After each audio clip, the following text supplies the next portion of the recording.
అదే RTV app వార్తల్ని క్షణాల్లో చదివే అవకాశం ఉంటుంది. ఒక న్యూస్ పేపర్, ఒక టెలివిజన్ ఛానల్ మీ చేతుల్లో ఎప్పుడూ ఉంటాయి. ఇండియా వర్సెస్ పాకిస్తాన్ రేపు దుబాయ్లో టోర్నమెంట్ ఉన్నది. యావత్ భారతదేశంలో ఉంటున్న ప్రతి ఒక్క దేశభక్తుడు అసలు ఈ పాకిస్తాన్ నుంచి మనం ఎందుకు ఆడాలి మ్యాచ్ అని అందరు కూడా వ్యతిరేకిస్తున్నారు. నేను కూడా ఈ మ్యాచ్ని మనం బైకాట్ చేయాలని నేను బీసీసీఐ అధికారులకి నేను రిక్వెస్ట్ చేస్తున్నాను. ఎందుకంటే ఎక్కువ రోజు కూడా కాలేదు. పెహల్గాంలో ఏ విధంగా ప్రత్యేకంగా హిందువులని టార్గెట్ చేసి పేరు అడిగి కలమా చదువునికి వస్తుందా లేదా అని మరియు అడిగి ఏ విధంగా వాళ్ళు ఈ పాకిస్తాన్ టెర్రరిస్ట్ వాళ్ళు చంపినారు అందరూ కూడా చూసినారు. ఇవాళ ఈ పాకిస్తాన్కి మనము వాటర్ కూడా ఆపేసినాము. అట్లాంటి దేశం నుంచి క్రికెట్ మనం ఎందుకు ఆడాలని యావత్ భారతదేశంలో ఉన్న భారతీయులు అడుగుతున్నారు.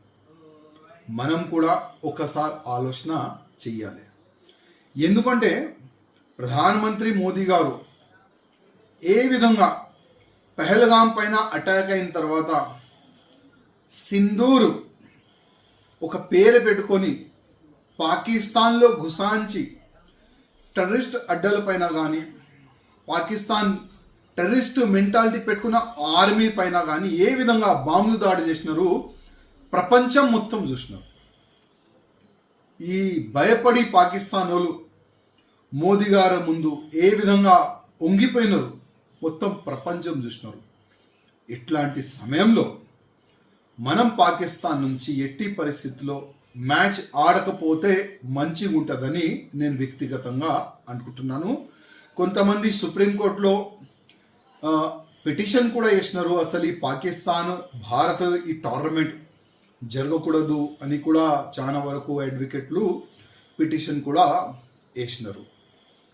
చాలా వరకు ఈ పెహల్గాంలో చనిపోయిన మన హిందువులు ఫ్యామిలీ వాళ్ళు కూడా అంటున్నారు అసలు పాకిస్తాన్ నుంచి మనం ఈ టోర్నమెంట్ ఆడొద్దు, ఈ మ్యాచ్ ఆడొద్దని వాళ్ళు కూడా వ్యతిరేకిస్తున్నారు.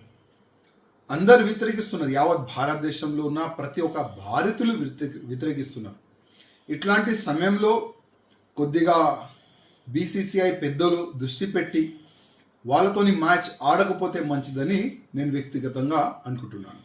తెలుగులో న్యూస్ కి ఫాస్టెస్ట్ యాప్ ఇప్పుడు టోటల్లీ న్యూ అవతార్లో జస్ట్ 5 seconds లో కంప్లీట్ న్యూస్. సోషల్ మీడియాలో ట్రెండ్స్ కి one stop solution. Live TV app voice search option తో ఇప్పుడే డౌన్లోడ్ చేయండి లేదా అప్డేట్ అయిపోండి. యాప్ లింక్ డిస్క్రిప్షన్ లో ఉంది.